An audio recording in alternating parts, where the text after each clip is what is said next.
С начала сентября в Мирном новый учебный год начался не только в школах и лицеях города, но и в центрах дополнительного образования детей. Юные спортсмены также готовятся постигать азы своей науки.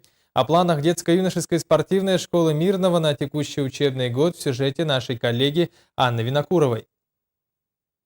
В детско-юношеской спортивной школе города Мирного в этом году будут работать секции по 15 видам спорта. Тренировки начались уже со 2 сентября. По словам тренеров и руководителей школы, интерес к спорту со стороны учащихся с каждым годом растет.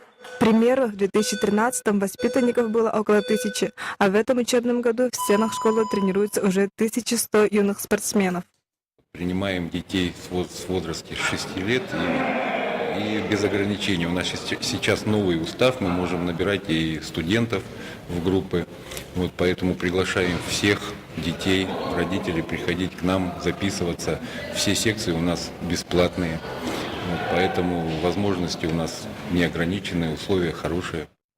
По распоряжению главы Мирнинского района Ришата Измухаметова в этом году в школе открылись дополнительные секции по 4 видам спорта.